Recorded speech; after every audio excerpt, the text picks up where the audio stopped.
بسم اللہ الرحمن الرحیم۔ السلام علیکم پیارے دوستو، ویڈیو میں آگے بڑھنے سے پہلے آپ سے ایک چھوٹی سی گزارش ہے کہ احادیث مبارکہ، اقوال زرین، سبق آموز قصے، کہانیوں اور اسلامی واقعات کی ویڈیوز دیکھنے کے لیے ہمارا چینل دستور حیات سبسکرائب کر کے بیل آئیکن کو آل پر کلک کر لیں تاکہ ہماری ہر ویڈیو آپ کو ملتی رہے۔ پیارے دوستو، آپ صلی اللہ علیہ وسلم نے فرمایا ہے کہ قیامت کے دن سب سے پہلے جس شخص کا فیصلہ کیا جائے گا وہ ایک شہید ہوگا، چنانچہ اسے لایا جائے گا، اللہ تعالیٰ اسے اپنی نعمتیں یاد دلائے گا، وہ ان نعمتوں کا اقرار کرے گا، پھر اللہ تعالیٰ اس سے پوچھے گا جو نعمتیں تجھے دی گئی تھیں ان پر تو نے کیا عمل کیا؟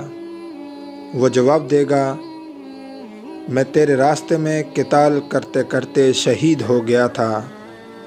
اللہ تعالیٰ کہے گا تو جھوٹ بولتا ہے، تو نے قتال صرف اس لیے کیا تھا کہ تجھے جرت مند کہا جائے۔ پھر اللہ تعالیٰ حکم دے گا اور اسے چہرے کے بل گھسیٹ کر جہنم میں پھینک دیا جائے گا۔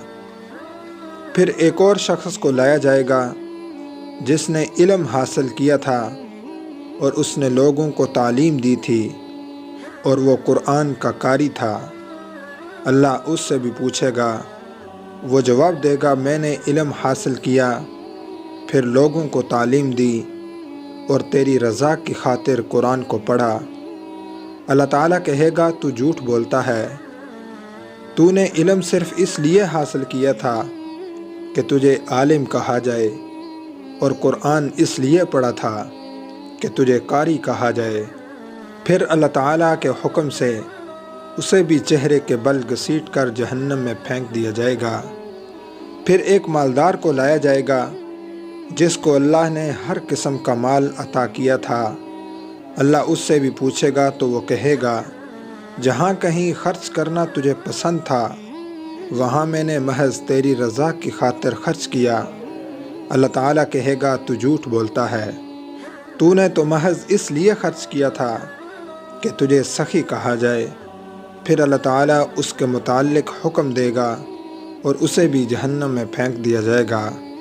پیارے دوستو، حدیث مبارکہ سے معلوم ہوا کہ ریاکاری اور دکھلاوا کس طرح اعمال کو ضائع کر دیتا ہے اور آخر کار بندہ جہنم کا ایندھن بن جاتا ہے۔ اس لیے ہمیں چاہیے کہ ہم کوئی بھی عمل کریں وہ اللہ تعالیٰ کی رضا اور خوشنودی کے لیے کریں اور ریاکاری اور دکھلاوے سے بچیں۔